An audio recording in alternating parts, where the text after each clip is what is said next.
E eu queria que você manifestasse um pouco a sua visão mais crítica, e eu não quero ser sectário aqui com os colegas, porque tem muita gente boa lá no Portal UOL, mas eles estavam com essa manchete agora há pouco. Deltan diz que corruptos e Lula estão em festa com a sua cassação. Tava essa manchete. Tava o Estadão com um negócio ridículo, que assim, o Estadão fez as reportagens das joias do Bolsonaro, e é incrível como a imprensa é uma esquizofrenia ambulante. Eu não tô falando que eles não podem ser de direita, gente. Vocês podem defender o que vocês quiserem aí nos aquáriozinhos. Mas vira uma coisa que é muito louca. O pessoal é tipo, o Bolsonaro é feio, tem cara de melão. E aí quando o Deltan, que tá cada vez mais se bolsonarizando, perde o seu mandato, todo mundo tira a fantasia, todo mundo sai em defesa da Lava Jato e todo mundo sai preso numa coisa que o Gustavo falou muito bem. O processo de cassação é um processo lento, é um processo que até chegar, enfim, na sua conclusão, exige muito tempo. Uma investigação da Polícia Federal não é uma coisa que dá da noite para o dia, especialmente se a coisa é bem feita, não é aquela palhaçada que aconteceu com o presidente Lula. Agora, o antipetismo, e eu não estou falando isso só para o nosso público aqui, que é mais de esquerda, eu estou falando num público geral. O antipetismo é um recurso muito fácil. Você joga ali uma declaração, isso gera muitos cliques, e eu estou falando com uma editora de um site que se cresceu e se notalizou com conteúdos fáceis, com conteúdos que são acessíveis e que geram também bastante cliques. Mas eu sei que você e a equipe do BuzzFeed não caem nessa coisa de instigar o hate e a defesa também dessas figuras. Como é que você vê esse posicionamento da mídia? Eu não quero personalizar no UOL, mas eu citei como exemplo, porque o UOL também está meio difícil de defender nos últimos tempos. Não, eu nem vou usar esse exemplo específico, mas eu acho que o jornalismo declaratório é um problema imenso.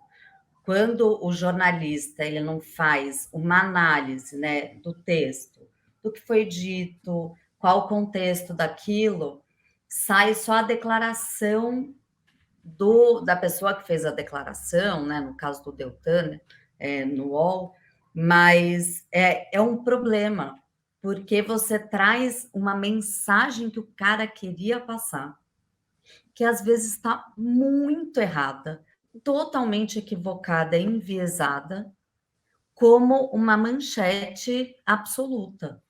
E a gente sabe que com o tempo, né, aí na internet e no jornalismo, olhando para o digital, né, daí eu estou falando no digital, cada vez mais acabou com a manchete pela manchete, né, real, oficial, o que é a análise daquele jornalista sobre aquele fato, ou declaração, ou entrevista, para uma questão de divisão de atenção.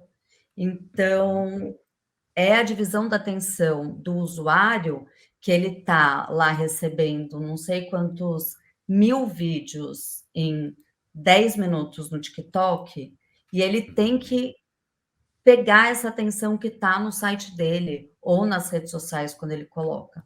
Então, eu acho que é um problema colocar o jornalismo declaratório em excesso do jeito que está, porque isso vira manchete, as pessoas não leem as matérias, né? Então, assim, é um pouco diferente do BuzzFeed, né? Porque o BuzzFeed tem diversos temas, então a gente descomplica qualquer notícia, qualquer informação desse jeito fácil, interativo para a pessoa aprender, e a gente tenta explicar o que está por trás daquilo, ou explicar a situação, o que está acontecendo, ao invés de pegar simplesmente uma declaração e colocar no ar. Então, a gente trata a leveza para a geração de cliques, e não a declaração polêmica e, às vezes, extremamente enviesada do jornalismo declaratório. E aí não estou falando do UOL, porque todos os veículos, em geral, Sim. acabam usando esse subterfúgio para trazer cliques para dentro das matérias. Eu quero te provocar só mais um pouco nesse ponto. Gustavo, depois se você quiser fazer pergunta, fica à vontade, meu querido. Mas você e o Dr. Pândego fazem um trabalho muito interessante pelo Twitter. Você falou da informação acessível. Todo mundo acha que o BuzzFeed, às vezes, é só os quiz, aqueles conteúdos que são mais didáticos. Mas você e o Dr. Pândego fazem um trabalho muito legal, o DCM lá o pessoal já replicou algumas vezes, que vocês investigam documentos públicos. Explica um pouco para a galera que está acompanhando aqui, como é que funciona. Vocês pegaram, por exemplo, gastos de combustíveis de parlamentares, vocês pegaram gastos públicos que às vezes não estão tão explícitos. Como é que vocês fazem esse trabalho, que é a reportagem pelos fios do Twitter? Eu achei muito legal essa metodologia de vocês. Então, a ideia, porque eu também pesquisava um hobby pessoal, eu venho de uma família de advogados eleitorais, e a lei de acesso à informação, desde que aconteceu, acho que em 95, eu sempre conversei com meu pai sobre isso, então eu sempre estive muito envolvida na área política e no uso do dinheiro público. Meu pai foi procurador, foi juiz, depois subprocurador e saiu da vida pública para ter o escritório dele. Então, eu sempre tive essa orientação de como funcionava, o porquê que você via, o que pode, o que não pode, principalmente dentro do direito eleitoral. E eu sempre gostei bastante disso, e o doutor Pândego faz isso, né, bastante. Só que, pra vocês entenderem, eu não, teoricamente, o meu papel não é escrever para o BuzzFeed, né? Então, o meu negócio é tocar o business, fazer com que ele rode, tenha audiência, tenha parceiros comerciais, a gente consiga ter uma estrutura funcional, enxuta, de tecnologia, administrativa e afins, mas eu sempre gostei muito desse tema. E um amigo em comum, meu e do Pândego, então eu conheço o Cachorro de Máscara, nos colocou em contato e a gente começou a escrever. A gente encontra algum indício nas nossas buscas, e a partir desse indício a gente divide tarefas para procurar. E qual é a ideia do BuzzFeed e também um pouco do Twitter? Por isso que o Dr. Pândego tem a linguagem muito parecida com o BuzzFeed, por isso que eu trouxe ele como colunista. É destrinchar algo que é uma matéria extremamente massiva. Por exemplo, as matérias do Estadão de denúncias de mau uso de dinheiro público são maravilhosas. Da Juliana Dalpiva também, perfeitas. Só que o jovem, daí eu estou olhando para o público jovem, né? Que é o público do BuzzFeed. Ele não tem tanto tempo. Ele tem essa impressão que ele quer a informação mastigada, bem, tipo, que ele vai ler e vai entender na hora, que ele não precisa muito entrar nisso. Por exemplo, essa Então, matéria aqui é maravilhosa, né? Polícia de Dallas contradiz afirmações de Marcos Duval sobre envolvimento com a SWAT. Imagina a vergonha do sujeito passando no débito, Gustavo, que tipo, eu sou o representante da SWAT no Brasil. E teve uma matéria da Marvel confirmando que o Flávio Dino é sim um Vingador.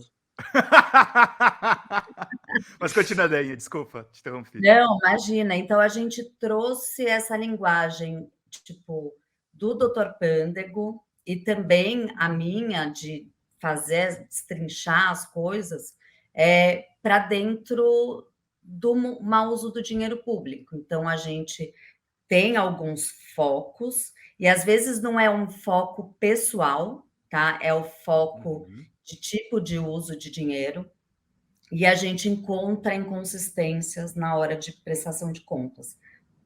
E a partir daí a gente vai e destrincha tudo isso dentro do BuzzFeed em pequenas threads, com imagem que a gente tira desses sites de domínio público, então as informações são todas públicas, qualquer pessoa, o Dr. Pândego tem um canal aqui no YouTube, onde ele ensina as pessoas a usarem o portal da transparência, a lei de acesso à informação. Então, a gente usa ferramentas que qualquer um pode usar para fiscalizar o candidato que você votou, qualquer político, que é um pouco do papel que a gente, infelizmente, não tem essa cultura no Brasil, de fiscalizar e cobrar. O papel da sociedade é fiscalizar e cobrar o sujeito eleito. E aí eu não estou falando do meu candidato que foi eleito. Não, o sujeito eleito, independente do seu partido ou linha ideológica, ele tem que ser cobrado pela sociedade. E quando eu que elejo ele, parece que a gente tem um pouco de tipo, autoridade ainda maior, porque você pega o que ele prometeu, o que está no plano de governo dele, e bate com o que ele está fazendo. Eu tenho certeza que muitos candidatos aqui no estado de São Paulo e na cidade de São Paulo não querem que eu vote neles, porque eu sou muito chata. Eu cobro mesmo, eu mando e-mail, WhatsApp, cobro nas redes sociais, mesmo que tenha a mesma linha ideológica da minha, que é progressista. Então, por isso que a gente quis trazer desse jeito didático que o jovem veja a imagem, o texto e compreenda de maneira rápida, e a gente prenda a atenção dele para ele chegar até o final da matéria, para entender todo o mecanismo de mau uso de dinheiro público.